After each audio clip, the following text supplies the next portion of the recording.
como é o caso do dia de hoje, com o professor Marcos Martins, que eu já vou apresentar para vocês, ele está aqui presente, professor da Universidade de São Paulo, do Instituto de Física, e nós vamos ouvi-lo já já, mas quero só contextualizar, também dar boas-vindas àquelas pessoas que não são alunas e alunos do curso Direito da Inovação Tecnológica, que estão aqui também como visitantes. Sejam bem-vindas e bem-vindos a essa palestra, a esse evento do Grupo Direito e Políticas Públicas, que é um grupo de pesquisa que desde 2007 realiza investigações acadêmicas, projetos de pesquisa e também promove eventos como esse. Hoje, então, pessoal, nós temos aqui a presença ilustre do professor Marcos Martins, a quem eu, com a Carol, agradeço imensamente a gentileza e o tempo dedicado à preparação dessa nossa conversa. Professor Marcos, seja muito bem-vindo a esse curso. O professor Marcos é bacharel em Física pelo Instituto de Física da USP, onde ele também fez o seu mestrado e o seu doutorado e a sua livre docência. Ele fez pós-doc no Instituto Nacional de Padrões de Standards e Tecnologia dos Estados Unidos, e faz pesquisas no campo da interação de fótons e elétrons com a matéria. O professor Marcos Martins foi diretor de pesquisa e desenvolvimento da Comissão Nacional de Energia Nuclear, representou o Brasil no Comitê Científico da ONU sobre os efeitos das radiações atômicas, entre várias outras coisas e atividades que ele desempenhou e desenvolveu. Foi também vice-diretor do Instituto de Física da USP, diretor do Instituto de Física da USP, e hoje o professor Marcos é coordenador da Agência USP de Inovação.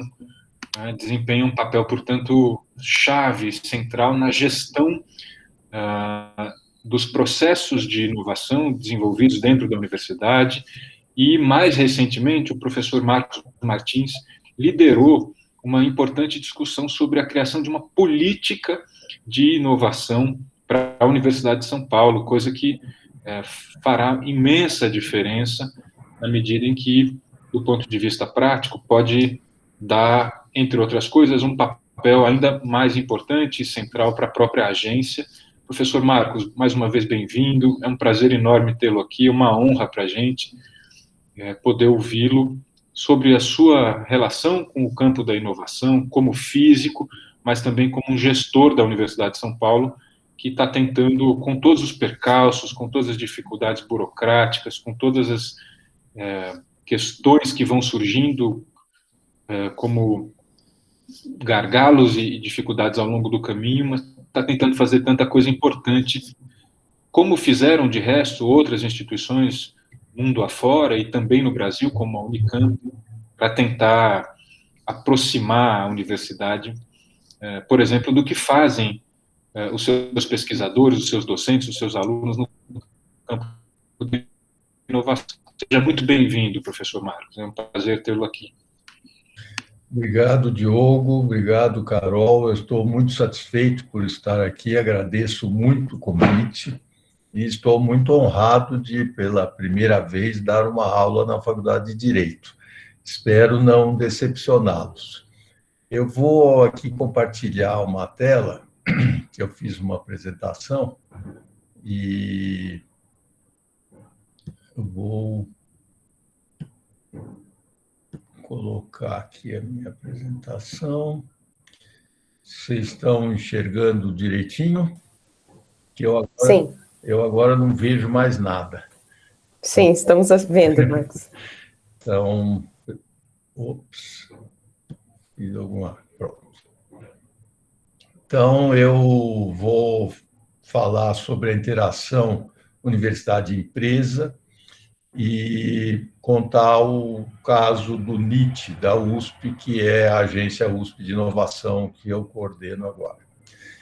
A minha apresentação, eu vou primeiro falar sobre esses processos de interação universidade-empresa, depois vou falar um pouco sobre a estrutura da agência, vou dar exemplos que mostram que a USP é uma universidade inovadora e empreendedora, E vou terminar falando sobre institucionalização e formalização, que é um pouco isso que o Diogo comentou aí sobre a minha experiência nessa tentativa de criar esses documentos que institucionalizem o processo de inovação e empreendedorismo na universidade. Então, começando com relação à universidade e empresa, existem alguns consensos, né, que vêm do passado, que fala um pouco da importância da universidade para as empresas. Isso passa pela formação de recursos humanos, claro que empresas que tenham processos de pesquisa e desenvolvimento relevantes, né? Porque outras empresas fazem pouco uso da universidade. Mas então a formação de recursos humanos, o conhecimento novo que é gerado na universidade pode servir de base para uma próxima geração de soluções, sejam processos ou produtos, e, de uma forma menor, como laboratórios ou oficinas, ou seja, infraestrutura de pesquisa que permita que as empresas consigam resolver questões pontuais e incrementais. Isso é mais ou menos consensual, mas também é algo que vem muito do passado. E que hoje a gente já sabe, e as empresas estão descobrindo isso, não todas, infelizmente, mas esse é um processo lento, que é a mudança da inovação fechada para a inovação aberta, que muitas empresas ainda fazem isso, e todas faziam isso no passado, que era produzir a inovação internamente de uma forma bastante sigilosa para não dar informação relevante para os concorrentes, tá certo? Hoje isso está mudando e as empresas estão começando, e muitas delas já fazem isso ativamente, o que é chamado de Open Innovation, né, de inovação aberta, em que as empresas procuram um ecossistema de inovação, em geral, que se abriga em torno de uma universidade de pesquisa, e, dessa forma, elas fazem, por exemplo, desafios de tecnologias que elas querem desenvolver para que startups, por exemplo, trabalhem sobre aquele problema. E o que as empresas fazem é ficar em torno desse ecossistema. Se uma startup desenvolve uma tecnologia que é do interesse da empresa, ela vai lá e fagocita aquela startup, compra a startup e leva a tecnologia para dentro dela. Isso é feito porque as empresas já descobriram que startups são muito mais ágeis e eficientes no desenvolvimento de tecnologias do que as próprias empresas grandes, ou seja, é muito mais barato para elas fagocitarem uma startup que desenvolveu uma tecnologia do que desenvolver a tecnologia dentro da própria empresa. Então, esse processo está revolucionando o processo de inovação, porque está tornando o processo muito mais coletivo do que era até então. As parcerias, de fato, entre universidades e empresas podem ser classificadas em duas categorias, né? A parceria ad hoc e a parceria estratégica. A parceria ad hoc, em geral, é realizada através de um pesquisador na empresa que conhece e contata um pesquisador na universidade.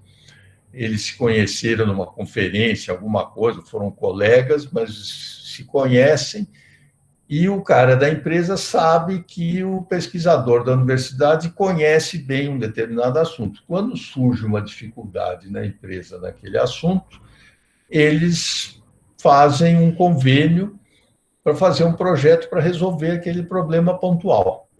Então, são sempre questões pontuais e incrementais. Então, esses projetos são pequenos em geral, são específicos e ágeis, mas são também muito numerosos e que não tem sinergia entre eles, ou seja, esses projetos são todos absolutamente individuais e não conversam entre si em geral. E o que acontece é que isso gera um peso muito grande no jurídico, que cada projetinho desses tem que fazer um convênio entre a empresa e a universidade, uma burocracia grande lá, e isso dá um trabalhão e demora, em geral. A outra forma de relacionamento é com a relação estratégica, que essa é a empresa, é entre a empresa e a universidade. E, em geral, ela é top-down, ou seja, é a cúpula da empresa que procura a cúpula da universidade para estabelecer uma colaboração de longo prazo. Essa escolha, em geral, se dá por conta da empresa reconhecer na universidade a expertise que eles precisam e que tenha, assim, uma certa familiaridade de conceitos, de filosofia de trabalho e tal. Ou seja, a empresa procura uma universidade com a qual ela reconheça similaridades de propósitos e tal. E esses projetos, em geral, são projetos mais amplos, que envolvem várias áreas da empresa, e, principalmente dentro da universidade, que envolvem diferentes departamentos ou unidades, ou seja, eles são multidisciplinares. Então, esse tipo de projeto é um projeto muito mais interessante para a universidade, porque a universidade como um todo trabalha nesse processo. As interações são muito mais complexas e muito mais ricas, e o financiamento é mais estável. Esses projetos duram anos, décadas, muitas vezes. Então, é nesse tipo de projeto que a gente está tentando focar a atuação da USP. Como exemplos de colaborações estratégicas, eu posso citar essas 5 que aparecem aí, que são centros de pesquisa em engenharia, que é uma iniciativa da FAPESP. A FAPESP criou esse tipo de centro, que envolve a FAPESP, uma ou mais empresas e uma ou mais universidades, para desenvolver um projeto numa determinada área. Então, dos 10 CPEs que a FAPESP tem, 5 envolvem a USP, que são esses que estão mais fortes aqui, da área de gás, da área de bem-estar e comportamento humano, que é com a Natura. Esse outro aqui, que envolve várias universidades, a USP, a Unicamp e o IPEM, e que trata também de energia, assim como esse primeiro.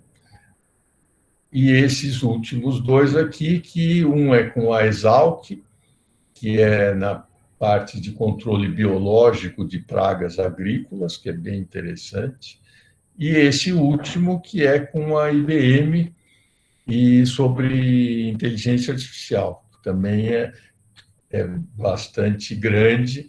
Esses projetos, eles têm uma duração inicial de 5 anos, podendo ser estendidos por mais 5. Então, vocês veem que é um projeto de fôlego, de longo prazo, e que, em geral, envolve desenvolvimento de interesse da empresa e também de interesse da universidade. No caso, por exemplo, eu não tenho muito conhecimento sobre esse aqui em particular.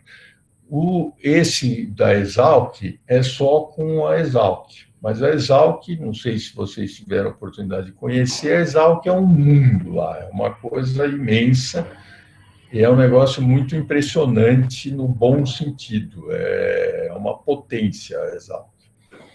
E eu descobri, por conta desse negócio, que a Exalc, por exemplo, tem um departamento inteiro que só trata de ácaros.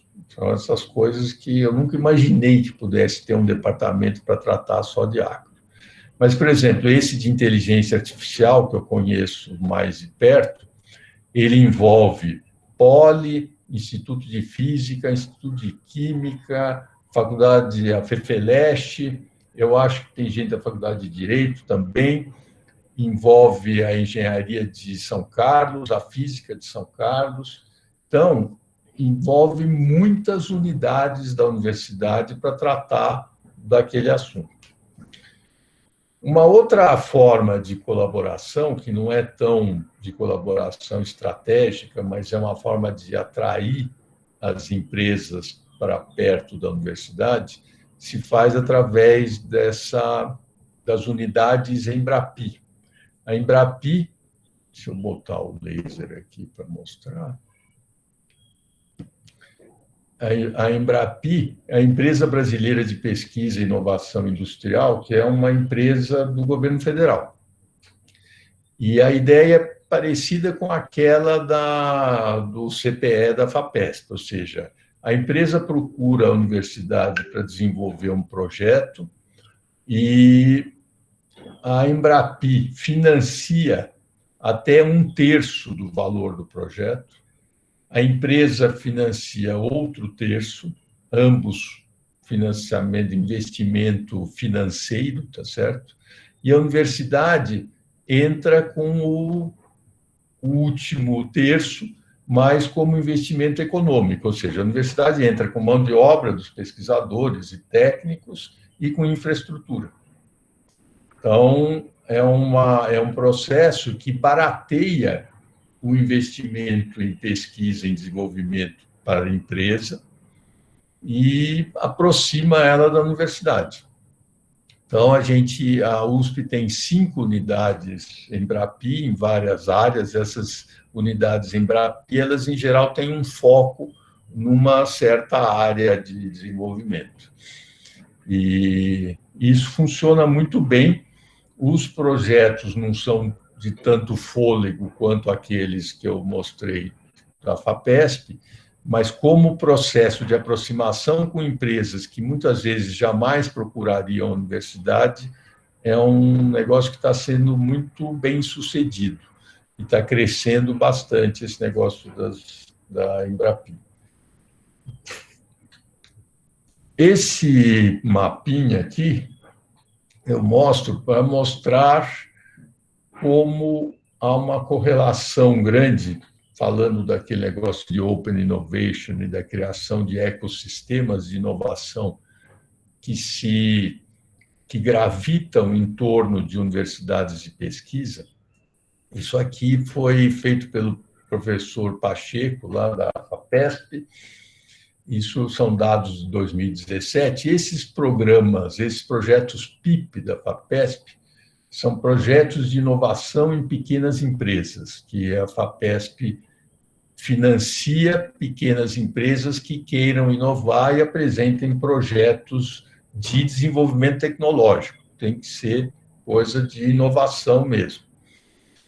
E esses círculos cor de laranja aqui, a área do círculo é proporcional ao número de projetos PIP conforme o município.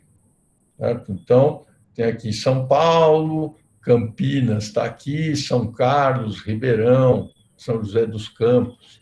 Então, vocês veem que o número de projetos PIP ele tem uma correlação grande com a presença de universidades de pesquisa. Então, aqui você tem a USP, Unicamp, USP de novo, USP aqui, ITA, CTA e outras universidades aqui em São José. Então, a correlação das empresas que buscam a FAPESP para desenvolver inovação e a presença de uma universidade de pesquisa no município é muito forte. Então, isso é um indicativo de que esse processo de formação de um ecossistema de inovação em torno das universidades é algo que é relevante e importante. E como é que a gente mede a existência de colaboração universidade-empresa? isso é uma coisa mais fácil de falar do que de fazer. E esse gráfico aqui mostra o que é feito nos Estados Unidos, onde, agora eu não me recordo exatamente se é a NSF, a National Science Foundation, que faz isso, ou é outra instituição, mas não importa. Eles fazem um levantamento anual sobre o financiamento para pesquisa e desenvolvimento, que é feito pelo governo e iniciativa privada, nas universidades. E aí eles fazem um ranking das universidades que têm maior proporção de financiamento de empresas sobre o financiamento governamental. Então, a grande campeã é a Duke University, que tem cerca de 42%, 41%, 42% de financiamento. O financiamento empresarial chega a ser 41% do financiamento do governo, que, em geral, é sempre majoritário em qualquer país do mundo. O MIT fica em segundo, com 32%, 33%, e aí vai. O Brito, ex-diretor científico da FAPESP, nessa publicação aqui, ele apresenta esse gráfico, onde ele colocou a Unicamp e a USP para comparação com as universidades americanas. E o que ele mostra é que, se a Unicamp e a USP fossem universidades americanas, elas estariam bem no ranking. A Unicamp estaria em 7º lugar e a USP estaria em 11º. Isso me deixou muito feliz, achei lindo. Até o momento em que eu olhei lá nas letras miúdas do artigo, ele disse que os dados da USP ele tinha conseguido da agência USP de inovação. Isso foi antes de eu chegar lá. Eu fui indicado lá para ser coordenador da agência em maio de 2019. Esse trabalho, esses dados aqui devem ser de 2017, porque eles escreveram em 2018 e publicaram em 2019. Então, e estava lá dizendo que os dados eram da agência USP de inovação. Aí acontece que, desde que eu entrei na agência, eu tento achar essa informação, conseguir essa informação. Quanto dinheiro privado entra na USP para P&D por ano? Eu nunca consegui esse dado. Aí, claro, eu fui lá falar com os funcionários da agência e falei, escuta, está aqui dizendo que esses dados são nossos e tal. Quem fez isso? Como é que foi conseguido isso? Aí eles falaram, isso foi complicado, a gente foi atrás dos dados de convênios e não sei o quê, e me mostraram os dados. E eu não consigo acreditar, pelo menos no caso da USP, eu não consigo acreditar nisso. Eu tenho o maior respeito pelo Brito, foi um excelente diretor científico da FAPESP, é um cara que estuda e manja muito de métricas, indicadores, não só para P&D, mas também sobre qualidade de universidades. É um estudioso dessa área. Eu não sei o que ele fez aí e não consigo entender o que ele possa ter feito com aqueles dados que ele recebeu e eu vi.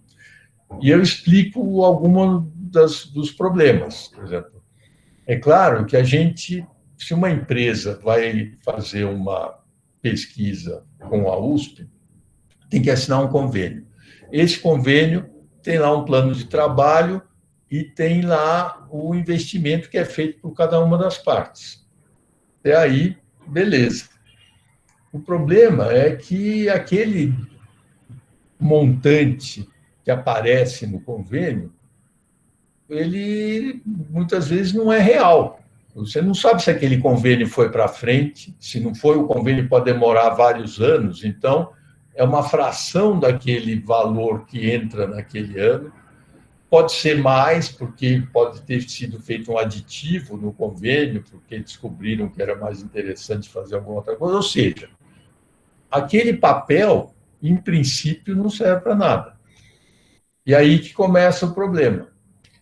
A gente, quando é assinado esse convênio, tem um interveniente que, em geral, é uma fundação de apoio. E a fundação de apoio é que recebe o dinheiro e repassa para a universidade fazer a pesquisa. E a Unicamp tem uma única fundação de apoio, que é a FUNCAMP, que facilita enormemente o processo. A USP, ela tem, sei lá, dezenas de fundações de apoio.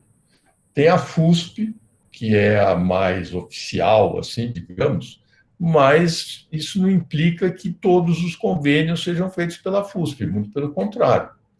Tem a fundação da Poli, tem a fundação da FEA, tem a fundação da FEA Ribeirão, tem a fundação da Exalc, tem uma infinidade de fundações, são dezenas mesmo. E a gente não consegue essas informações das fundações, a gente consegue da FUSP, a gente consegue da fundação da Poli, de uma das fundações da Poli, mas mesmo assim é um processo que a gente não fecha a conta. E isso é muito ruim para nós, porque a gente não consegue ter essa informação, que é a informação direta que a gente precisaria.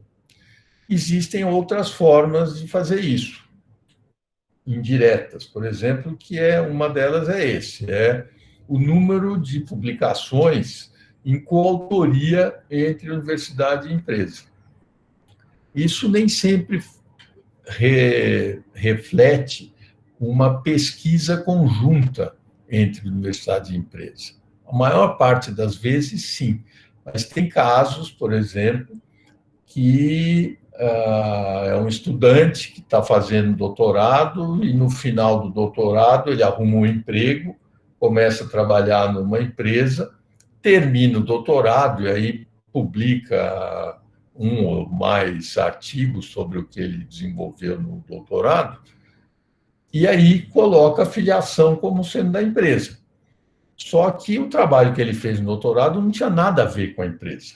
A empresa até pode ter contratado ele porque ele fazia pesquisa numa determinada área, mas isso não é a regra. E, na maior parte das vezes desses casos, a pesquisa que ele publicou não tem rigorosamente nada a ver com a empresa. Então, falseia um pouco os dados. Mesmo assim, o grosso é, de fato, de algum tipo de colaboração entre a universidade e a empresa. E o que é interessante nesse gráfico é que ele tem uma subida bem substancial, mostrando que esses trabalhos estão aumentando rapidamente. Esse valor aqui de perto de 1.500 e poucos trabalhos por ano, em 2017, que é o último dado que eu tenho, corresponde, agora não lembro se é 2,4% ou 2,7% do total de publicações das universidades. Então, ainda é uma fração pequena. Nas universidades que colaboram bastante com empresas, esses números chegam a 8%, 12%, mas não passa em torno de 10%, não passa muito disso. Então, a gente está abaixo ainda, 2,5%, mas tem bastante a crescer, mas está indo bem. E uma coisa interessante que eu não consegui mais, eu tinha um gráfico que mostra isso aqui em função dessa porcentagem. Quanto era a porcentagem do total de trabalhos por ano? E o que é interessante é que o gráfico da porcentagem também cresce exponencialmente. Então, mesmo a fração está aumentando rapidamente, mostrando que a interação entre universidade e empresa, medido por esse indicador, está crescendo fortemente.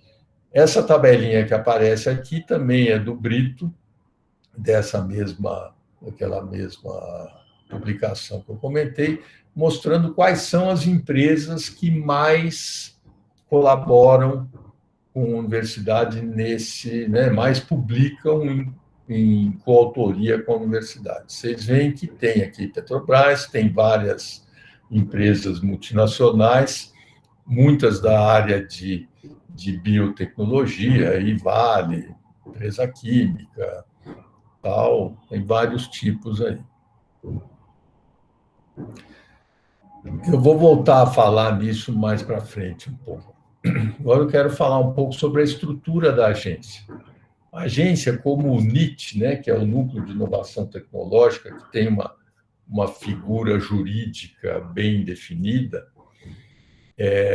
a agência é o NIT da USP e, por conta disso, ela é responsável pelas atividades fim da agência, que são cuidar da propriedade intelectual da universidade. Então, toda a propriedade intelectual da USP é de responsabilidade da Agência USP de Inovação. E isso se reflete não só em cuidar da propriedade intelectual existente, como cuidar dos processos de fazer o depósito no INPI das novas propriedades intelectuais. Então, tem toda uma atividade aí razoavelmente complexa e bastante burocrática, mas que também envolve conhecimento específico sobre propriedade intelectual e tal, que é feito lá na agência. E o INPI tem uma característica peculiar, uma certa assimetria, O INPI não tem prazo para fazer as coisas. Eles, em geral, demoram uma barbaridade para avaliar os pedidos de patente, de outras coisas que a gente faz. No entanto, quando eles eles devolvem, você faz um pedido de patente, eles podem mandar um documento questionando alguma coisa. E aí eles dão um prazo extremamente curto para a gente responder. Então, o INPI ocupa um trabalho, um monte de gente que cuida dessa parte de cumprir os prazos, responder as coisas nos prazos e não perder o prazo, porque senão você perde a propriedade intelectual.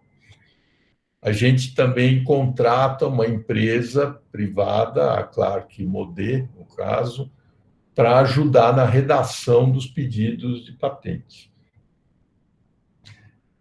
A outra atividade fim, que é um corolário dessa primeira, é a transferência de tecnologia.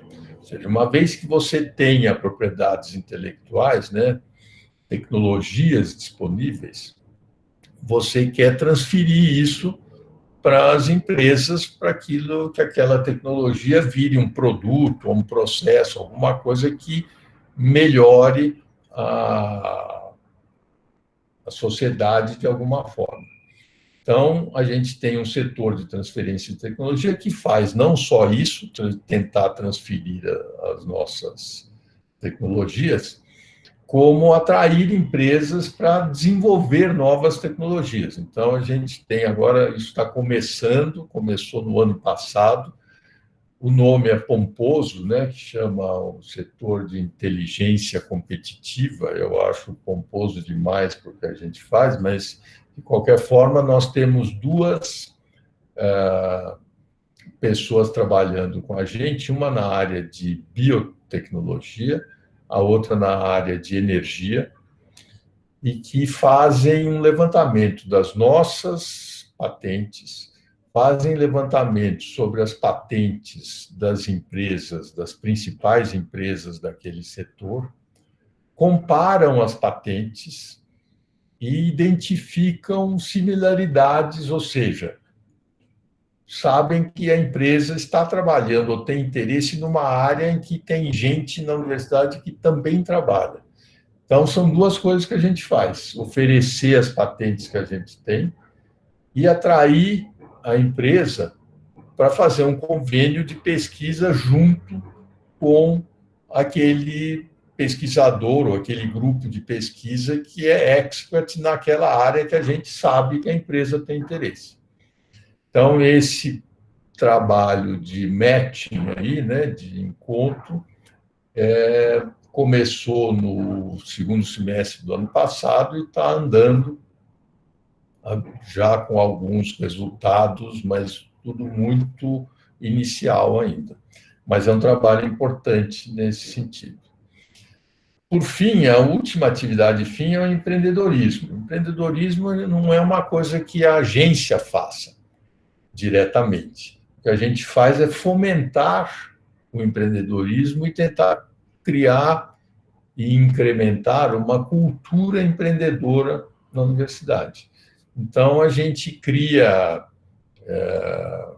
processos ou iniciativas que envolvam os alunos de graduação e de pós que queiram empreender e para facilitar esse processo de desabrochar o empreendedorismo na universidade. Temos os ambientes Inova USP, mas eu vou falar em seguida deles. Tem uma atividade meio, que é comunicação, que, como vocês notaram aí pelo que eu descrevi, a comunicação é fundamental nesse trabalho todo, ou seja, as pessoas têm que saber o que a gente faz e o que elas podem fazer. Então, a gente tem que divulgar isso para atrair pessoas que têm um interesse difuso nessa área, mas não saberiam exatamente onde nem como realizar isso. Então, a parte de comunicação é relevante para a gente divulgar as coisas que são feitas. As incubadoras estão aqui separadas. A USP tem 4 incubadoras, porque, felizmente, a agência não faz a gestão das incubadoras. A gente contrata empresas para gerir as incubadoras. A gente cuida da governança desse processo, mas não cuida diretamente da gestão. Essas incubadoras, tem uma aqui no campus Butantã, que fica dentro do IPEM, é uma incubadora em sociedade com o IPEM, que, de uma certa forma, é um problema, porque o campus do IPEM é totalmente fechado, é difícil entrar lá, por causa do reator nuclear e tal. Então, não é uma incubadora que tenha acesso fácil para os alunos. Então, a gente está tentando mudar isso. Tem uma parte do terreno que dá frente para a USP, e a gente quer fazer uma portaria por lá para melhorar esse processo. Esses números, entre parênteses, correspondem ao número de empresas que estão incubadas, pré-incubadas, incubadas, pós-incubadas dentro das incubadoras. A outra incubadora maior é a Supera, que tem 71 empresas, que fica em Ribeirão Preto, e, além de incubadora, ela também tem um parque tecnológico, ou seja, tem um espaço da USP, que tem um termo jurídico que me escapou agora, mas esse espaço ele é cedido para empresas por um período de 20 anos, aí a empresa constrói lá um prédio, uma coisa, para montar uma unidade que fica dentro do ecossistema de inovação que está em torno do campus da USP, lá em Ribeirão.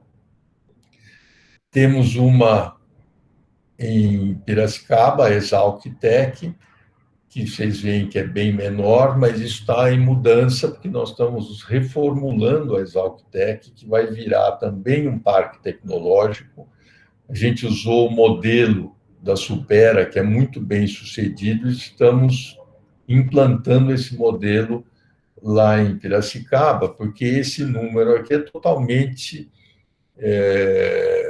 acanhado, se você pensar na pujança do agronegócio brasileiro, e a Exalc é um polo de atração do agronegócio, então isso aqui está muito mal aproveitado e a gente está mudando isso. Finalmente, tem a Habits, que fica no campus da EASH, na zona leste lá de São Paulo, e que é uma incubadora de empresas de cunho social.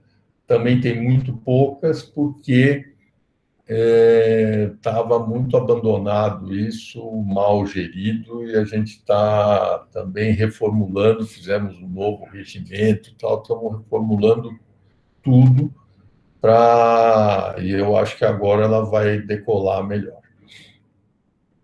Agora, os ambientes Inova USP, né? Não sei se vocês conhecem bem lá o campus do Butantã, mas esse prédio fica bem no centro do campus e é um prédio todo charmoso, envidraçado, tem uma varanda linda aqui, com vista para o Espigão da Paulista e tal. É bem bacana o prédio, charmoso.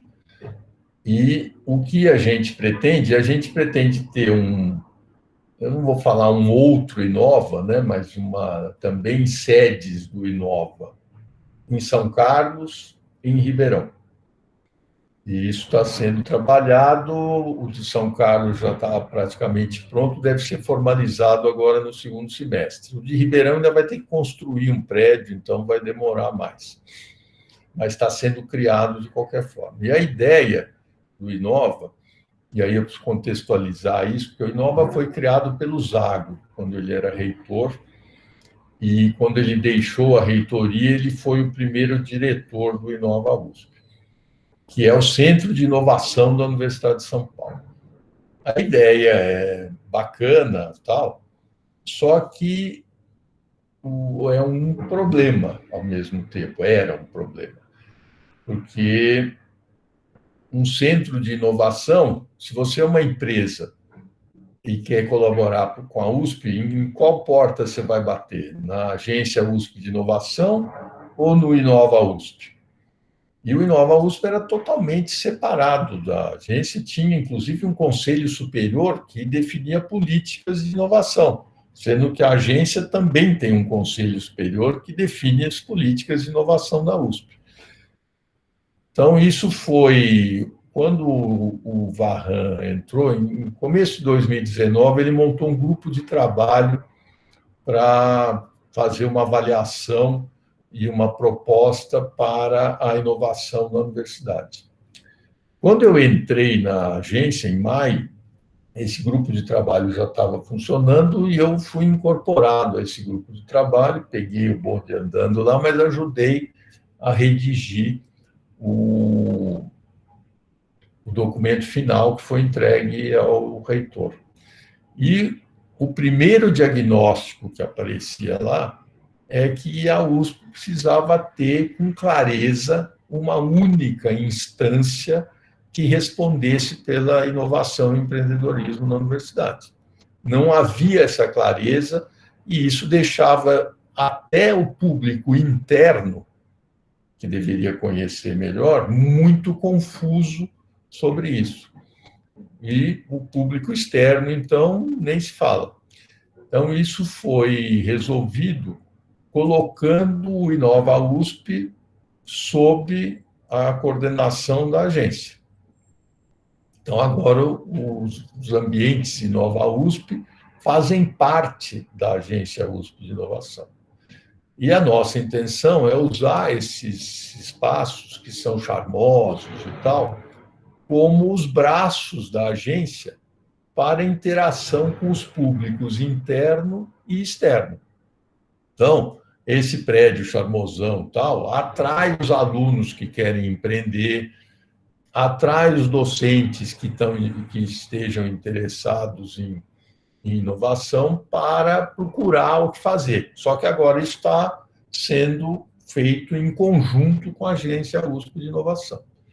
O que é interessante no Inova é que ele tem diversas iniciativas, que eles chamam, que tratam de vários assuntos que são caros à inovação e ao empreendedorismo. Então, o Cosmos, por exemplo, que é um espaço de coworking e de empreendedorismo, atrai os alunos para trabalhar lá. Então, é um espaço que foi financiado pela Samsung, Eu peço desculpas, mas tem uma demolição aqui em frente da minha casa, então tem um ruído de fundo aí que eu não consigo evitar. O Cosmos atrai os alunos, oferece cursos de empreendedorismo, tem lá um espaço que a Samsung financiou, que tem um monte de computadores, de telas, de equipamentos, justamente para atrair os alunos. E tem um espaço contíguo menor, que é para as entidades estudantis que cuidam de empreendedorismo. Então, essas entidades têm um espaço lá e a nossa intenção em colocá-las todas lá foi justamente o de juntar essas unidades, porque empreendedorismo é algo intrinsecamente multidisciplinar. E essas entidades eram um pouco fechadas nos seus grupos. Então, o NEU, que é o Núcleo de Empreendedorismo da USP, que era da Poli, tem um outro, o Enactus, não sei o quê, e cada um tinha uma certa praia ali. E a gente colocou todos juntos para que eles interajam e percebam que juntos eles são mais poderosos do que separados. E tem várias outras iniciativas, o plataforma Pasteur USP, negócio de inteligência artificial, eu não vou entrar nesses detalhes, tem um espaço maker para os alunos, é importante. Tal. Mas eu quero falar dessa aqui, do IRIS, tem esse nome sofisticado em inglês aí, mas que é um grupo que trabalha principalmente na atração de empresas que queiram fazer o convênio estratégico com a universidade. Então, vocês veem que essa iniciativa aqui, ela é coordenada pelo professor Vanderlei John, da Poli, mas tem professora Batistella, da Faculdade de Medicina, professor Okamoto, do Instituto de Biociências, professor Arbix, da FEFELESH, professor Freire, do Instituto de Química. Então, é uma equipe altamente multidisciplinar e são professores de senioridade grande e que conhecem muito bem a USP, principalmente os pesquisadores que têm capacidade de entregar aquilo que é demandado deles no prazo demandado. Então, quando chega uma empresa interessada em desenvolver alguma coisa, eles sabem a quem procurar e eles, então, espalham esse projeto por várias unidades da USP para atender a demanda da empresa. E eles têm várias ferramentas de ideação, de coisa, para trabalhar, porque muitas vezes a empresa chega sem saber direito o que ela precisa. Então, o IRIS, ele tem essa capacidade de estabelecer relações interessantes com as empresas que procuram a universidade, que é super importante para isso. E tem várias empresas que já estão presentes lá no Nova USP, e esse modelo ele vai ser replicado em Ribeirão e em São Carlos. Não é que ele vai ser replicado, na verdade, nosso conceito é que o Inova USP é uma coisa só. Vai ter uma sede no Butantã, eventualmente pode vir a ter uma sede aí na Faculdade de Direito, em São Carlos e Ribeirão, e onde mais for necessário. E que a ideia é que, chegando uma demanda em qualquer lugar, todos trabalhem para atender aquilo, de forma coerente para melhorar a eficiência do sistema. Bom, USP como universidade inovadora e empreendedora, né? Eu mostrei antes aquele gráfico das universidades que publicam, universidades brasileiras que publicam em coautoria com empresas, mas qual é que publica mais. Isso aqui é aquele gráfico lá agora por universidade. A USP corresponde a essa curva aqui.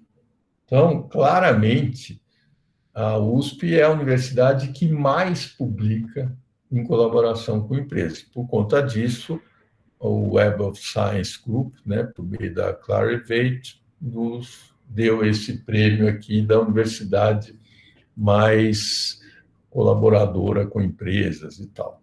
Então, você vê que a segunda colocada, que é a UFRJ, que tem a COP, a Petrobras lá dentro e tal, está aqui embaixo. Então, nesse sentido, a USP é uma universidade claramente reconhecida como uma universidade inovadora pelas empresas que colaboram com a gente. O outro indicativo é esse RUE, o Ranking de Universidades Empreendedoras, que foi criado e organizado pela Confederação de Empresas Júniores do Brasil. E eles fizeram 3 edições desse prêmio. O primeiro foi em 2016, o segundo em 2017, depois pularam um ano, agora acho que eles estão fazendo de 2 em 2, então esse ano deve ter de novo uma premiação. E a USP ficou em primeiro lugar, e são os estudantes que fazem isso. Então, a gente é insuspeito para falar sobre o resultado, tá certo? A USP ficou em primeiro lugar geral nas 3 edições. Esse lugar geral é porque eles dividem por região, né? Tem a mais empreendedora do Centro-Oeste, do Norte, do Sul e do Sudeste. A USP ganha, fica em primeiro lugar no Sudeste também e ficou no primeiro lugar geral em todas as edições. Uma outra forma de olhar isso também é por essa marca que nós criamos, que é o DNA USP, e a gente está fazendo uma classificação das empresas que têm o DNA USP, que seriam empresas formadas por alunos, ex-alunos, professores, ex-professores da USP, ou que tenham sido incubadas em uma das nossas 4 incubadoras. E a gente já conseguiu cadastrar quase 1.700 empresas, das quais 576 foram incubadas em uma das nossas incubadoras, as outras foram direto para o mercado. Essas empresas, elas são responsáveis por 30 mil postos de trabalho e 16 bilhões de faturamento em 2019. Esses números são um limite inferior, tá? Porque, tirando essas 4 empresas aqui, que são empresas negociadas em bolsa e, portanto, tem que publicar o balanço e tal, e publicar essas informações, as outras não. Então, a gente tem que garimpar essas informações no site nos bancos de dados do Ministério da Economia. E o que acontece? No caso do faturamento, é pelo imposto de renda que as empresas pagam. Só que a classificação é por uma faixa de faturamento. Então, a gente não tem o número exato do faturamento de cada um dos CNPJs que a gente consulta. E a gente cai naquela faixa, a gente pega o limite inferior da faixa sempre. A gente não sabe exatamente o número. A mesma coisa acontece com o número de postos de trabalho, que também é por faixa. Então, a gente sempre pega o limite inferior, por isso que eu digo que isso corresponde a um mínimo dessa... E esse faturamento, a gente tinha feito essa conta recentemente, dava um número muito superior, porque a Cosan, que é uma empresa com DNA USP, ela tem uma subsidiária, né? Ela tem uma empresa dela, que agora eu esqueci o nome, e que é uma gigante da produção de álcool no país. E essa empresa tem um faturamento, acho que de 50 bilhões de reais. Só que essa empresa, que é subsidiária da Cosan, ela não tem DNA USP. Então, esse faturamento entra no faturamento da Cosan, mas a gente separou, que é o faturamento da outra empresa, que não é DNA USP, então a gente fez essa separação. Uma outra coisa que mostra o empreendedorismo da universidade é que o Brasil tem 15 ou 16 unicórnios, eu não tenho certeza agora do total, mas ou é 15 ou é 16. Desses, 7 têm DNA USP. Ou seja, praticamente metade dos unicórnios brasileiros foram criados por alunos, ex-alunos da universidade, mostrando a potência do empreendedorismo da universidade.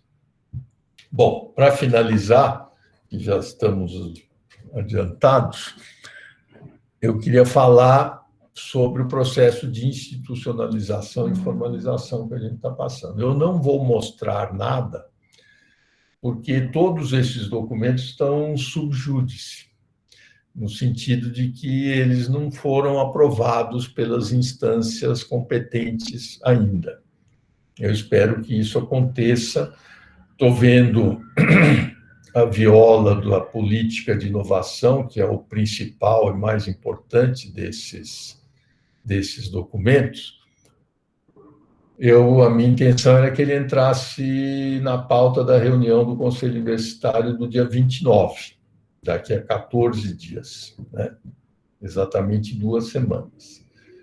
No entanto, amanhã eu ainda tenho uma reunião com o professor Poveda, que é o procurador-geral da universidade, o chefe da Procuradoria-Geral da universidade, onde esse documento está desde o comecinho de abril. Na verdade, ele foi enviado para a Secretaria-Geral ainda em março, e desde então está lá na PG. E eles reclamaram de algumas coisas, que eles tinham razão, reclamaram de outras que a gente está questionando. E uma delas é que a gente diz que a USP vai priorizar o licenciamento de tecnologias da USP para empresas nascentes que tenham sido criadas pelos inventores da tecnologia. A empresa tenha sido criada para explorar aquela tecnologia e tem a participação societária dos inventores. Eles dizem que isso fere a Constituição no princípio da impessoalidade e tal. No entanto, quando a mesma coisa acontece com uma empresa, ou seja, se a USP faz um convênio com uma empresa e desenvolve junto uma tecnologia, a USP pode licenciar essa tecnologia com exclusividade para essa empresa, que detém parte da tecnologia, sem fazer oferta pública. Quando eu entendo que o professor, que é o pesquisador e que foi o criador da tecnologia, ele recebe da USP para fazer aquilo. Então, a tecnologia fica totalmente no nome da USP. Por outro lado, ele foi o criador daquela tecnologia, a gente acha que ele vai ser a melhor, uma startup com os criadores como parte dos sócios, é a melhor opção para desenvolver aquela tecnologia e transformá-la em produto. São os caras que mais entendem daquilo. Isso é um exemplo do problema que a gente tem. E eu tenho uma reunião amanhã, às 10 horas, com a PG e o Poveda para discutir isso. Então, na política de inovação, tem várias coisas desse tipo. Uma delas, como princípio, é que a propriedade intelectual não seja considerada um fim, e sim um meio de transferir conhecimento da universidade para a sociedade. Então, o nosso negócio não é juntar PI para botar na prateleira. O nosso negócio é criar PI e transferir isso para a sociedade. Se a gente não conseguir fazê-lo, a gente abre mão dessa PI, que é melhor do que ficar gastando dinheiro, e esse gasto ele vai aumentando com o tempo, e se ninguém se interessa por aquilo. Então, tem vários aspectos desse tipo que estão na política de inovação. Também fizemos um regimento para a agência, que não tinha um regimento, para deixar claro essa hierarquia. Por exemplo, lá no regimento está que os Inova fazem parte da agência, que o Conselho Superior da agência é quem estabelece a política de inovação para a universidade toda, tá certo? E tem também a criação do Comitê de Investimento. Isso é um corolário da política de investimento, que é outro documento que também está na PG. A política de investimento define como e de que forma a USP deve investir nas suas startups. Que isso é uma das coisas que são possíveis. É claro que existe um monte de regras, então essas regras aparecem aqui no regimento. Ou seja, tem que ter um comitê de investimento, que tem que fazer uma avaliação, tem uma série de regras importantes, mas o que a gente quer é que a USP possa investir nas startups, porque, por exemplo, a startup criada para explorar uma tecnologia da USP. Em geral, a empresa para a qual a USP fornece a tecnologia tem que pagar por isso. Uma startup recém-criada não tem capital para fazer esse pagamento. Então, qual é a ideia? A USP licencia a tecnologia para a empresa, para a startup, sem pagamento, mas contra a participação societária da USP na empresa. Da mesma forma, isso também pode acontecer se a empresa quiser fazer um convênio com a USP para continuar usando laboratórios da USP para desenvolver a tecnologia. Se ela não tem como pagar pelo uso dos laboratórios, da infraestrutura, ela pode pagar com participação societária, ou com royalties depois, quando o produto estiver no mercado. Essa possibilidade de ter startups criadas pelos inventores que licenciem a tecnologia própria é muito interessante. Valoriza a startup, cria condições para que aquela tecnologia deixe de ser uma promessa e vire um produto ou um processo, alguma coisa que seja útil para a sociedade, mas, por conta dessa possibilidade, que é muito provável, de ter que usar a infraestrutura da USP para continuar desenvolvendo a tecnologia, aparecem os conflitos de interesse. Então, se o professor, que é o chefe do laboratório, ele tem participação societária na empresa, e essa empresa vai usar o laboratório para continuar desenvolvendo a tecnologia, esse professor estará com 2 chapéus, o de chefe do laboratório e o de acionista da empresa simultaneamente. E isso não é aceitável. Então, a gente está criando documentos e processos para evitar esse tipo de coisa. Uma das coisas que a gente está pensando nesse caso específico é o de que, nesse caso, o diretor da unidade nomeia uma espécie de interventor no laboratório, que vai ser o chefe do laboratório, tem que ser um professor sênior, respeitado e tal, para que aquele laboratório não se torne uma filial da empresa do cara que tem interesse em desenvolver a coisa, que o laboratório continue trabalhando como ele trabalhava antes e também a empresa possa usar para desenvolver a tecnologia que ela comprou. E tem outros casos que a gente está tratando nesse sentido.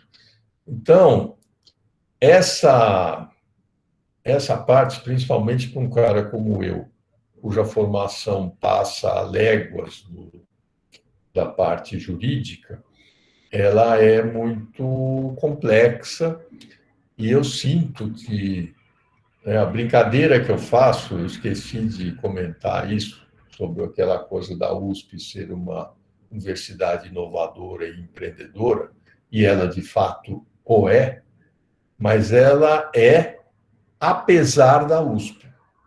Porque o que eu sinto é que o meio que a universidade cria para a inovação e empreendedorismo é um meio muito viscoso. As pessoas têm muito trabalho para levar as coisas para frente, porque a universidade não reconhece muito isso. Eu tenho um exemplo recente, da semana passada, eu soube que um professor, não vou falar de qual unidade nem nada, mas um professor pediu mudança de regime de trabalho. Ele é RD/IDP, ele quer abrir uma startup para explorar uma tecnologia lá que ele criou. Então, ele pediu mudança de regime de trabalho para RTC. E o departamento negou.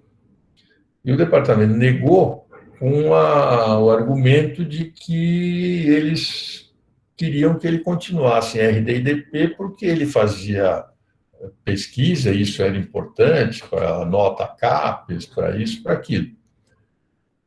Sendo que a inovação também é importante e o empreendedorismo são importantes para a universidade.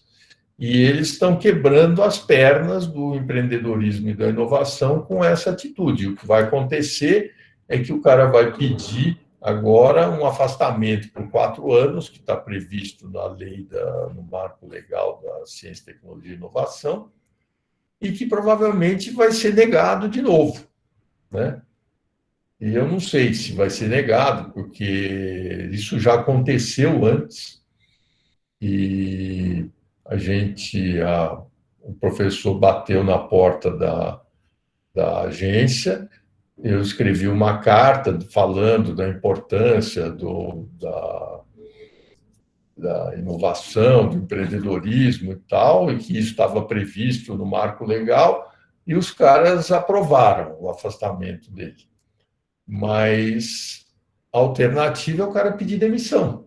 Certo? Se ele, de fato, quer empreender e confia no próprio taco, ele vai pedir demissão e vai quebrar o vínculo com a USP.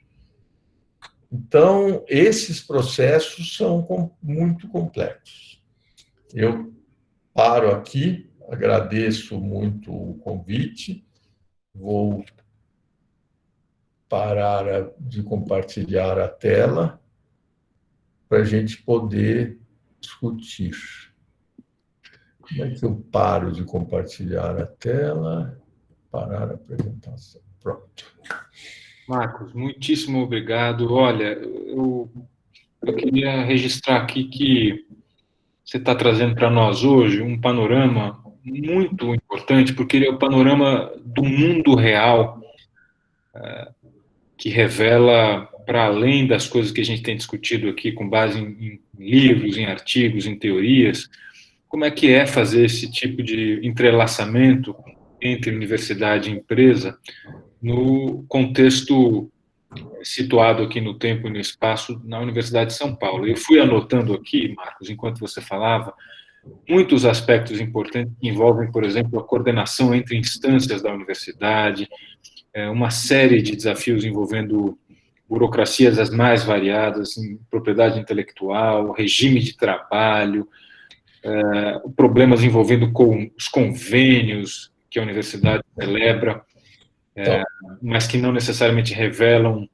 investimentos ou produção, como você trouxe no início. O que eu quero dizer com isso, Marcos, é que a tua apresentação, ela traz um material muito relevante, porque um grande escopo e propósito desse nosso curso aqui, ao contrário de criar uma ficção científica de que existe um direito bala de prata, né, da inovação, é mostrar que os desafios como esses que você nos trouxe hoje, uma pessoa que, como você, está fazendo tanta força, não apenas para ter um diagnóstico de como a universidade hoje poderia fomentar mais as atividades de empreendedorismo e de inovação, para além de trazer o diagnóstico, você também mostra vários dos desafios concretos.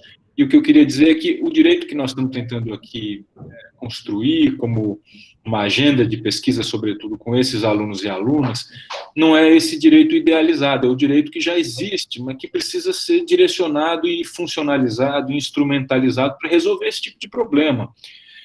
Não é inventar necessariamente mais normas, mais instituições, mais processos, mais interpretações, e sim tentar compreender de forma transversal como o que já existe na legislação federal, na legislação estadual, nas normativas internas da universidade, se a ideia for discutir dentro da nossa própria casa como viabilizar isso tudo. Esse é o direito, digamos, correspondente a esse mundo real que você nos descreve hoje, portanto, sem grandes elucubrações e fantasias, esse é o mundo que nós, do direito, precisamos aprender a enfrentar, se a gente quiser entrar nesse jogo de verdade, não é? Porque os juristas são muito bons em pontificar sobre os desafios da inovação, com base em princípios e boas intenções, etc., mas não é muito comum que os juristas,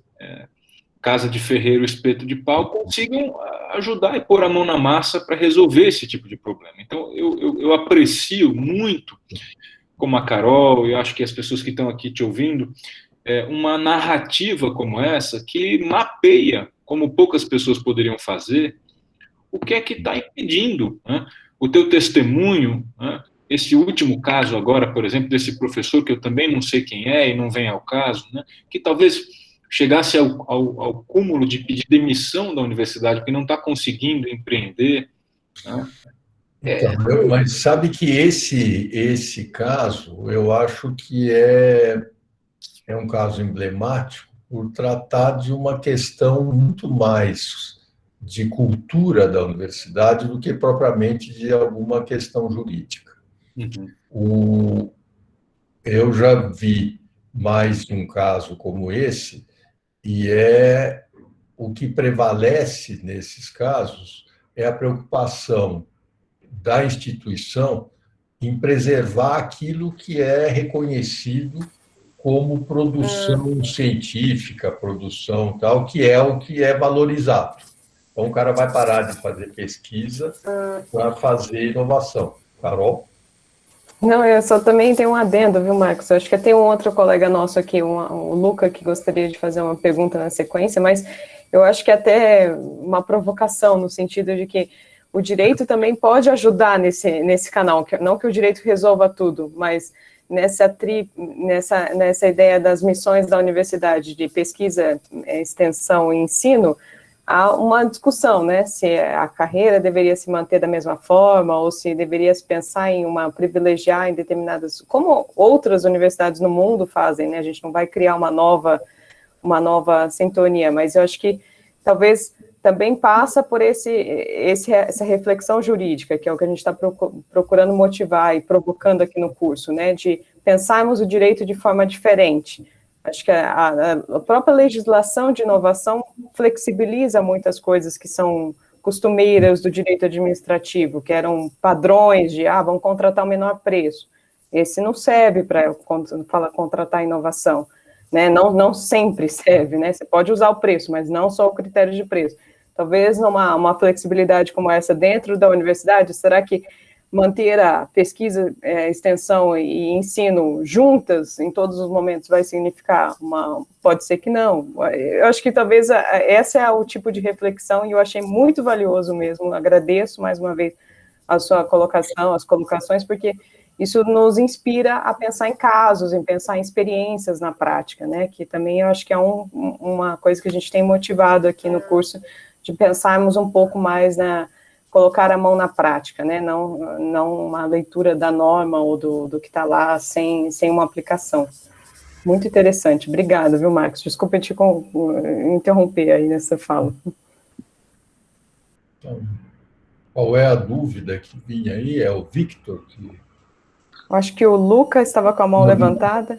Pois não, Luca, por favor. Quem quiser, gente, por favor, fique à vontade, traga dúvidas, questões, fiquem à vontade para participar. Agora nós temos um momento aqui de conversa informal, né? Vocês viram que a gente está tendo uma oportunidade valiosa. Por favor, Luca. Bom, obrigado, professor Marcos, pela explicação, foi muito bom. O professor Diogo estava falando, né, de ver como que funciona de verdade, sair um pouco do livro e olhar como que funciona na prática. Já peço desculpa se vazar um pouco de áudio, está tendo 3 obras aqui do lado, se começar a ficar muito difícil, eu fecho aqui e mando por escrito. Mas a minha pergunta, ela vai um pouco nessa linha de saber como que funciona na prática, né? A Carol, o Diogo, eles sempre trazem para a gente isso, a importância da infraestrutura jurídica para a inovação, como pode ajudar, como pode atrapalhar. E a minha pergunta é, como que se dá essa estruturação, esse assessoramento jurídico desses projetos de inovação incubados na universidade? Tem alguma forma de colaboração, mesmo formal ou informal, com professores, pesquisadores da Faculdade de Direito para dar esse auxílio? Ou não, é meio a conta e risco de quem está fazendo o projeto de ir atrás? Essa pergunta é ótima, porque, inclusive, eu queria comentar, porque uma das iniciativas que a gente está fazendo na área de empreendedorismo é montar como é que chama isso? Conjunto de mentorias para as nossas incubadoras. Então, vai ter mentoria de negócios, vai ter mentoria científica e vai ter mentoria jurídica. E a ideia é justamente procurar a Faculdade de Direito daqui, de Ribeirão e tal, para conseguir pessoas que possam dar um apoio jurídico para as empresas, porque eu nem comentei isso, mas tem uma parte da parte de proteção intelectual que é bem complexa também, que precisa muitas vezes, né, quando você faz uma sociedade ou faz uma coisa qualquer, de resguardar a propriedade intelectual, cláusulas de sigilo, de confidencialidade, que precisam ser discutidas com quem entende do assunto. Então, isso é super importante. Em geral, as incubadoras, eles não têm um advogado lá permanentemente, mas eles têm suporte jurídico que as empresas podem contratar. Mas as startups, em geral, vivem da mão para a boca, inicialmente, até elas conseguirem um investidor anjo, alguém que ponha dinheiro lá. Antes de chegar nesse ponto, os caras não têm dinheiro para nada. Eles conseguem lá um PIP da FAPESP, que dá, sei lá, R$200 mil, o PIP 1, e o cara tem que fazer tudo o que ele precisa fazer para botar a empresa para frente com aqueles R$200 mil, que não dão para muita coisa. E então tem essa iniciativa de fazer esses processos de mentoria, mas voltando um pouco, saindo um pouco das empresas e voltando para a universidade,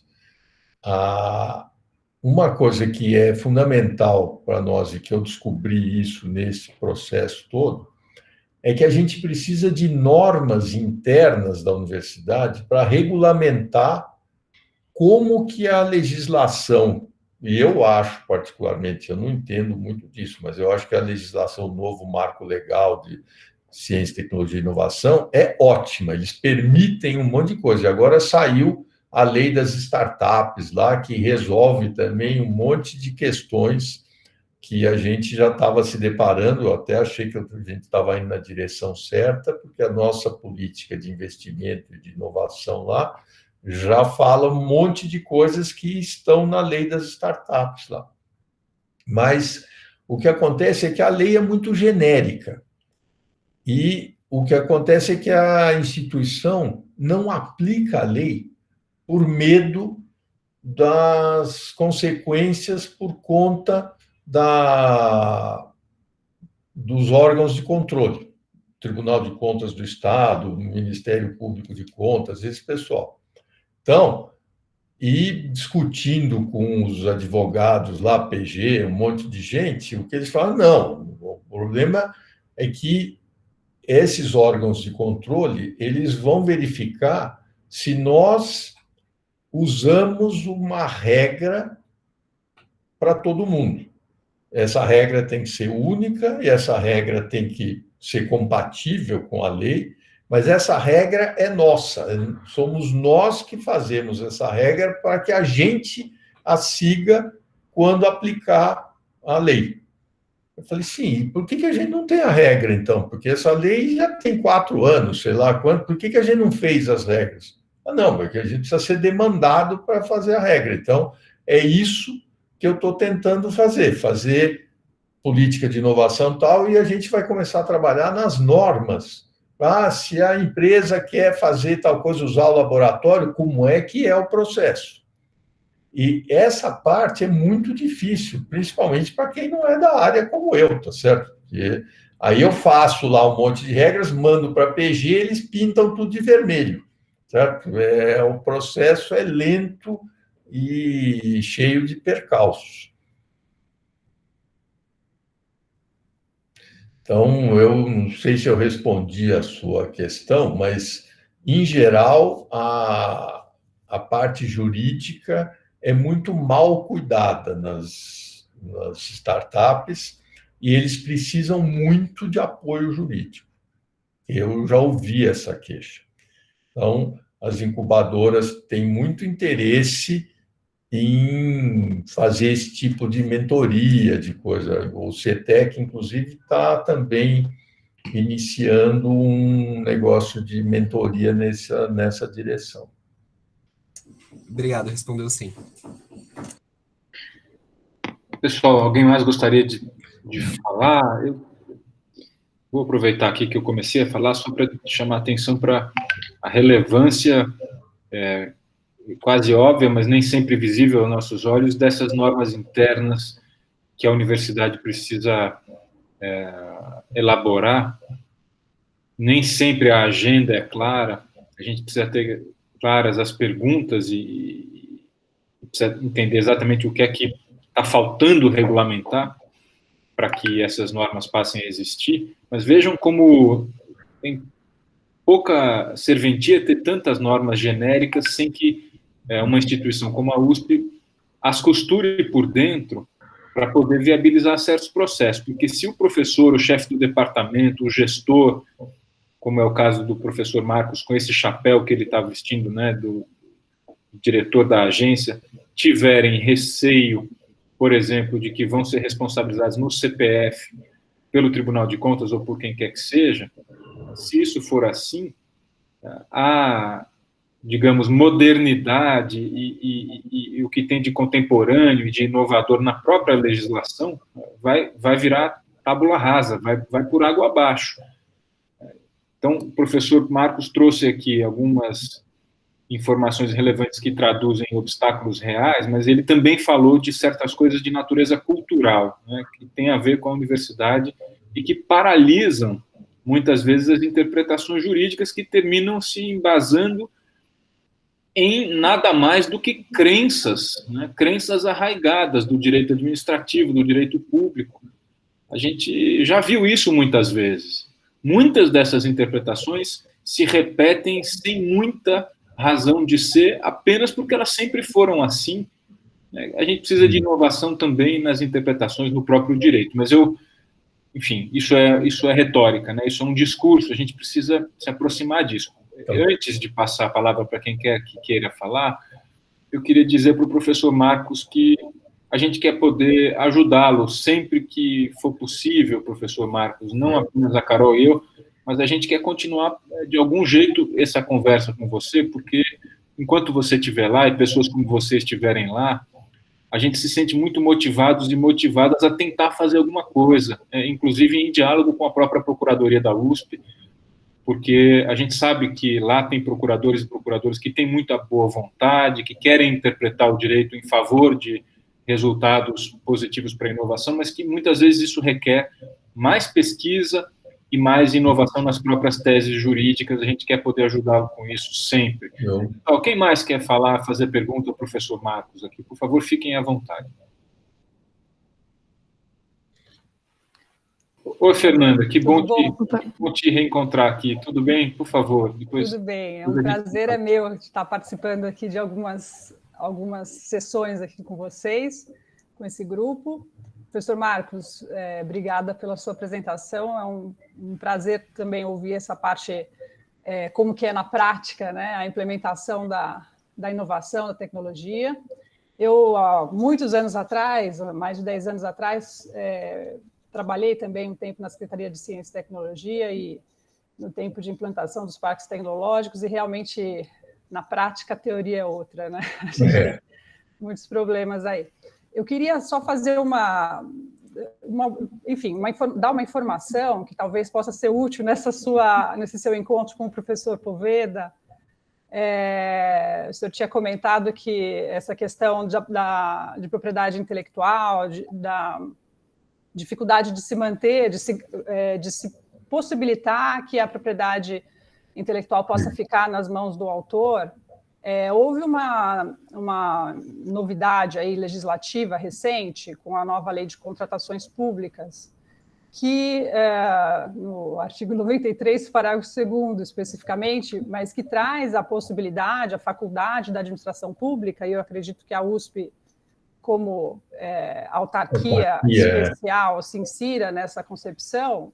Claro, teria que ser uma interpretação, a gente vai interpretando aos poucos essa nova lei, mas que se faculta agora a administração pública deixar de exigir a cessão de direitos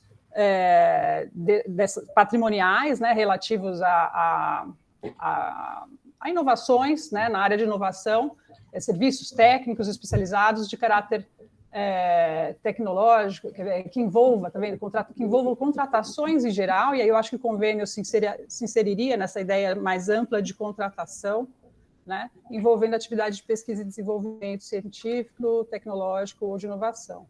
Então, não sei se isso pode ser útil, mas numa conversa e saber que há alguma novidade nesse sentido que permite que essa propriedade fique nas mãos do autor, se a administração pública, se a USP assim quiser. Fernanda, você poderia colocar o número lá da lei, do artigo, tal, no chat, para eu poder copiar isso, porque você falou e eu já esqueci tudo instantaneamente. Coloco agora. Obrigado, Fernanda. Obrigadão. Por favor, coloque no chat para a gente entender também aqui melhor qual que é. Você está dizendo que tem uma norma que descomplicaria certas coisas, certo? A Carol também, acho que a Carol tem também conhecimento disso. Também. É uma possibilidade, existia no âmbito de concursos, por exemplo, né? Concursos, havia uma inviabilidade de você, da administração pública, permitir que a propriedade intelectual ficasse com o próprio autor da obra, enfim, da inovação. E agora isso é facultado à administração pública, que se ela, em se tratando de contratação envolvendo tecnologia, inovação tecnológica, a administração pública poderia deixar nas mãos do autor. Não é isso, Carol? O que você... É isso. Fernanda, bom ponto, tudo bom? Bom te ver aí. Eu acho que a gente já teve essa discussão aí em umas outras conversas, né? Eu acho que o 93, ele fala mais especificamente da modalidade de concurso, né? Aquela hipótese da contratação por concurso, mas ele está referindo lá em cima no dispositivo de concurso, mas eu acho que a gente pode tentar uma interpretação mais ampla, como você está falando, né? Que serviria também. É que a lei, ela, na Deixa parte da modalidade de concursos, remete a essas disposições, né? A essa disposição do artigo 93, que fala de contratações em geral. Certo. E aí, o termo contratação também tem uma discussão, né, que a gente usa. Não, mas deixa eu esclarecer uma coisa. Isso aí é contratação pelo órgão. Quem está contratando é a universidade. Nesse caso é da contratação pelo órgão. Seria na hipótese. Porque no caso da cessão ou da a licenciamento de transferência é o contrário, né? No fundo, é a startup que está contratando a universidade para ter acesso àquela tecnologia. E aí a universidade faz a oferta pública lá, né? Exatamente. Que já tivemos aquela discussão. É isso que a gente não quer fazer. Exato. Porque quando você faz uma oferta pública, vem uma gigante lá, cheia de capital, e leva o negócio, e a startup fica chupando o dedo. Então, mas uma hipótese também, né, professor Marcos, não seria aquela de... Porque, se eu não estou enganada do estudo que a gente tinha feito naquela época, existia a possibilidade se a empresa já constituída, né, se o inventor já constituiu uma empresa, aí ele fica liberado dessa oferta. Lembra que tinha aquela possibilidade? Se a empresa já constituída, isso valeria para quando pessoa física ligada à universidade. A oferta, eu acho que ela poderia não existir no caso de empresa já constituída, o inventor constituído, talvez poderia ser uma... Isso sempre por empresa já constituída, porque se o cara não constituiu a empresa, ele não tem nem como participar da oferta, do edital. Do edital. Ele constitui uma empresa e a USP participa de algum modo na intermediação? A questão da USP participar, que aí entra naquele caso da política de investimento, para isso a empresa já tem que ter ganho o direito de licenciar aquela tecnologia. Uma vez que ela ganhou o direito de licenciar, a forma como ela vai pagar pelo direito de usar é que você pode usar ou pagamento em dinheiro diretamente, ou royalties quando o produto for lançado, ou participação societária da USP na empresa. São 3 formas que podem ocorrer. Então, mas a minha preocupação é anterior a essa, ou seja, como que eu garanto que a empresa que foi criada pelo inventor para explorar aquela tecnologia vai levar a tecnologia, porque se for uma chamada pública, ninguém garante que ele vai levar. Essa é a preocupação. Que depois que ele está lá e já ganhou esse direito, aí a gente arruma alguma forma de fazer a coisa funcionar. É mais fácil. O problema é o primeiro passo. E na política, a gente colocou lá que a USP priorizaria o licenciamento de tecnologia para startup criada pelos inventores para explorar a tecnologia. Aí a PG gritou, falou, não, aí você está sendo personalista, ou seja, não está respeitando a Constituição no sentido da impessoalidade e isonomia de tratamento para todo mundo. Eu não quero ser isonômico. O cara é o inventor, tá certo? Ele não é igual aos outros. Então, eu não sei bem como tratar isso, mas essa conversa amanhã eu já estou nervoso por conta. O Armando está com a mão levantada aí há muito tempo. Ainda bem que... Perfeito. Professor, eu queria agradecer pelo tempo aqui. Eu tenho, na verdade, 2 dúvidas, 2 questões que eu fiquei com a conversa até agora. A primeira é quando se falou da hipótese da universidade entrar como acionista numa eventual empresa que explora tecnologia. Qual que é o meu inquietamento aqui? Daqui eu queria que você compartilhasse um pouco do que talvez já foi discutido.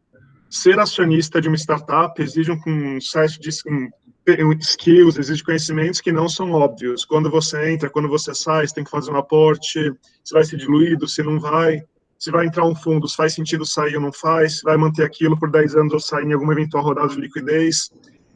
Minha dúvida é, como você enxerga isso? Faz sentido a universidade entrar nesse jogo também? Não faria mais sentido ela licenciar ou pegar royalties, que é um modelo de negócios muito mais fácil e compatível com a necessidade da universidade? E um segundo ponto que tem a ver com isso, que eu não sei se foi abordado, é vamos assumir que essa política de inovação passa a dar certo e tem casos de sucesso. Isso passa a gerar caixa, seja de royalties, seja de saída. Na política que você mencionou, que está sendo feita na universidade, tem previsão de como isso vai ser usado? Se vai ser reinvestido em inovação, se vai entrar para a Caixa Geral da Universidade, e só Deus sabe o que vai acontecer com esses recursos? Então, são as duas dúvidas. Uma coisa de cada vez. Essas suas perguntas são ótimas. Bom, o primeiro caso, sim, o primeiro tem um artigo, depois eu posso mandar para vocês, eu não botei ali na bibliografia, mas tem um artigo que é de 98, acho que foi publicado em 2000, mas o trabalho é de 98, ou seja, já é razoavelmente antigo, de uns professores lá dos Estados Unidos, de Utah, e eles fizeram uma avaliação dos ganhos de universidade com royalties e com participação societária em startup. Fizeram um trabalho, uma avaliação estatística lá de vários casos, e a conclusão no final é que as universidades ganham 3 vezes mais com participação societária do que com royalties. Eles analisaram casos semelhantes. Então, sim, nós queremos ter participação societária, tem todo esse processo, investido diluição do seu capital, ou seja, a gente está impondo que a participação societária da USP não seja diluída abaixo de 1 ou 2%, lá isso está em discussão ainda. Mas a ideia é que a USP acompanhe isso e naquela política de investimento tem toda uma descrição de como esse troço vai ser feito. Então, tem o comitê de investimento e tem quem acompanhe a startup, ou seja, a universidade vai indicar um professor com conhecimento na área e no ramo para acompanhar o desenvolvimento da startup. E ele vai mandar as informações para o comitê de investimento, que vai avaliar se é o caso de sair num evento de liquidez qualquer ou se continua mais para frente. Então, a ideia é, sim, participar disso ativamente. O que a gente colocou é que o eventual dinheiro recebido disso vai seguir a mesma divisão dos royalties. Então, 30% vai para o inventor, não sei quanto vai para lá, e 10% fica com a agência USP de inovação.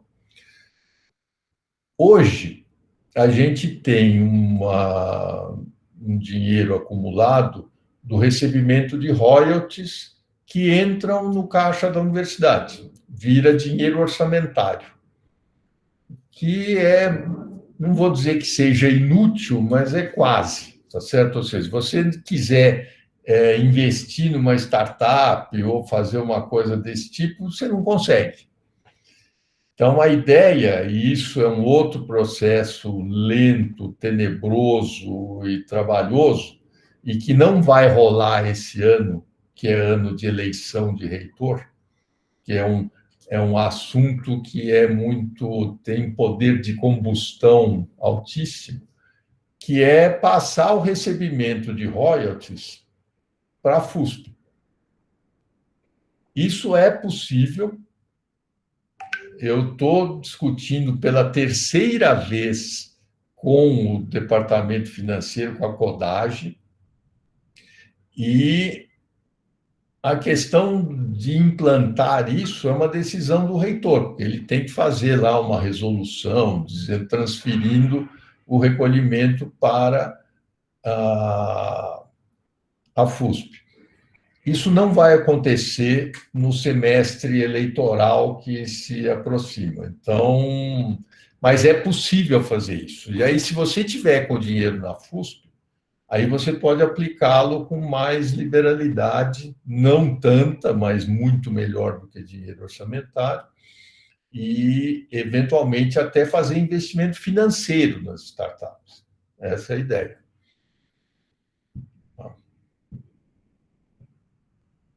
Muito obrigado pela resposta, professor. Valeu, Armando. Quem mais, pessoal? Bom.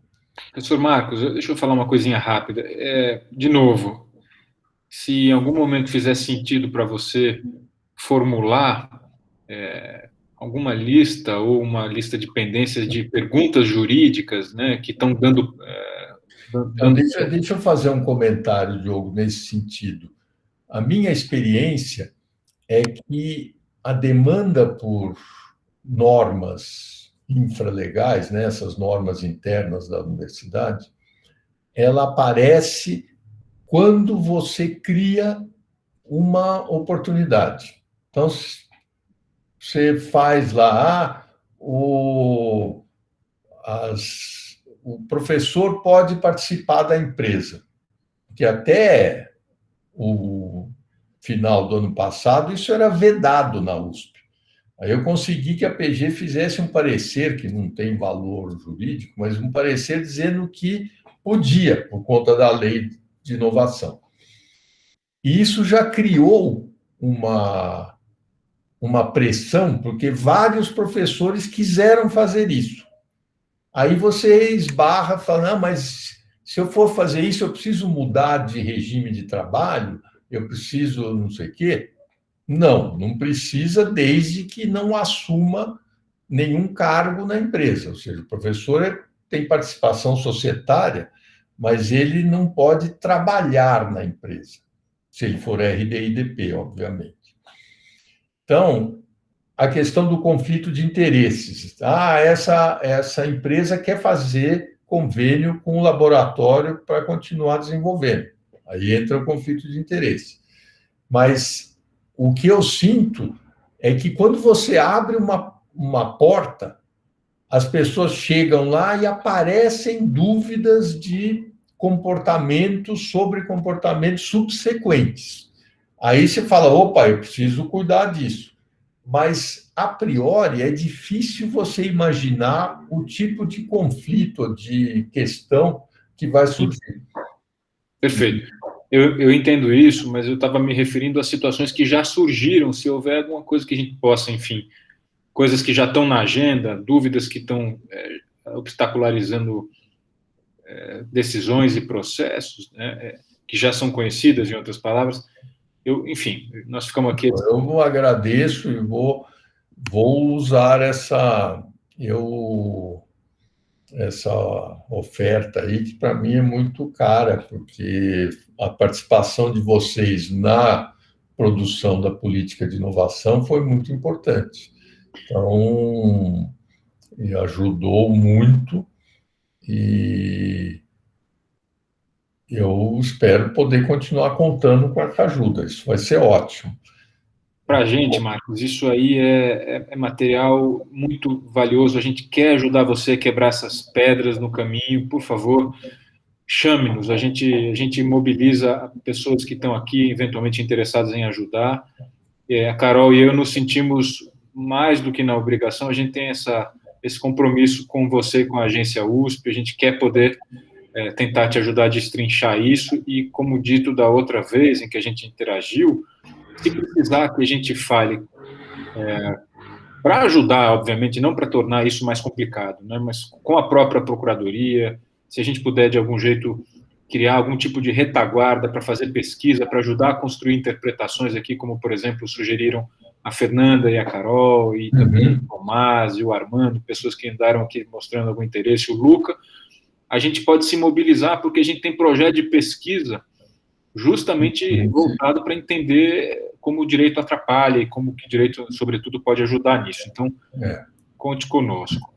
Pessoal, vou fazer aqui, antes de passar a palavra para o professor Marcos, se ele quiser fazer algum tipo de encerramento, e para a Carol, uma última pergunta, uma última oportunidade aqui para quem quiser fazer perguntas ou trazer alguma consideração. Aproveite agora esse momento, se não, passo a palavra para o professor Marcos. Quer falar alguma última coisa, professor? Não, só agradecer a oportunidade, dizer que foi um prazer, gostei muito da discussão e eu acho que é um processo em que a gente vai aprendendo as coisas e vai tocando na medida do possível. O que eu percebo que é uma dificuldade maior é a questão cultural. Essa briga é mais complexa e a mudança é muito mais lenta.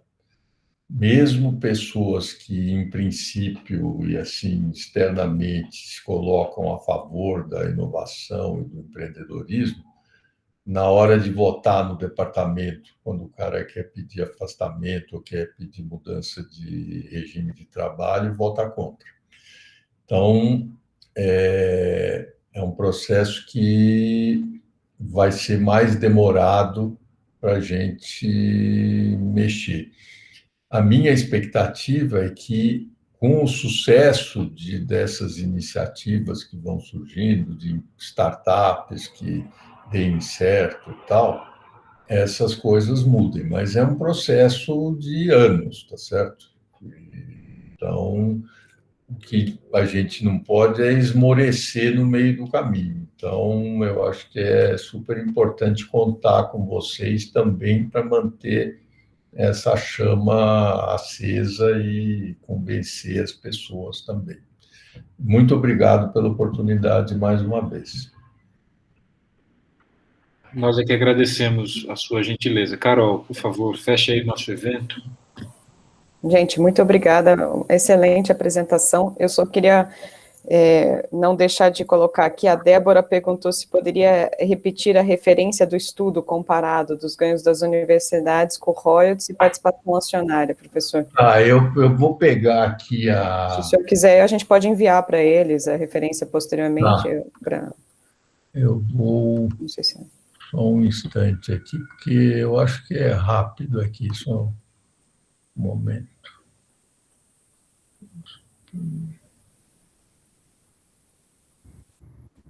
Artigo.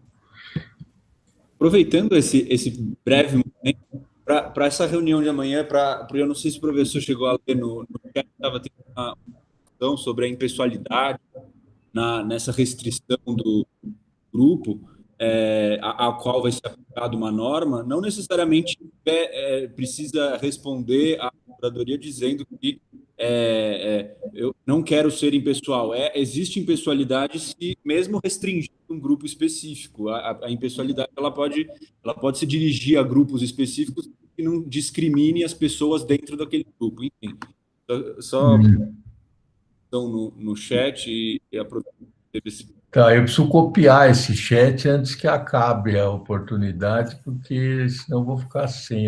Não, professor, com a gravação, depois eu posso encaminhar para o senhor. Beleza. O chat vai também, tá? Maravilha. Eu te mandei, viu, Marcos, várias prints do chat para você no teu WhatsApp, para você ter... Maravilha. Isso já resolve. Peraí, mas, de qualquer modo, eu vou fazer isso com as coisas que surgiram aqui nas falas mais recentes. Bom, pessoal, eu acho que... Deixa eu só mandar aqui para o professor Marcos, antes que a gente desligue. Um instantinho só, coisa rápida aqui, tá fácil. Só mandar uma captura de tela. Mas fique tranquilo, viu, Diogo, que o chat vai também na gravação. O chat vai na gravação? Ele vai aparecendo na gravação. Mas para facilitar, para ele não ter que assistir tudo isso de novo, e a gente também não sabe quando que a gente vai conseguir subir esse material rapidamente. Mas, enfim. Professor Marcos, valeu, obrigado. Eu que agradeço. Eu estou procurando aqui o estudo. O estudo, mas não estou achando agora. Mas não tem problema, a gente pode conversar pronto, com a... achei. Perfeito.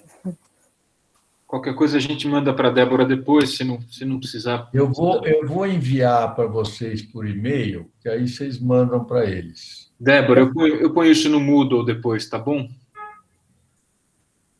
Legal. Então tá ótimo. Pessoal, muitíssimo obrigado. Professor Marcos, foi um prazer. Conte com a gente sempre. Bom dia para você. Gostei muito da experiência. Foi Valeu.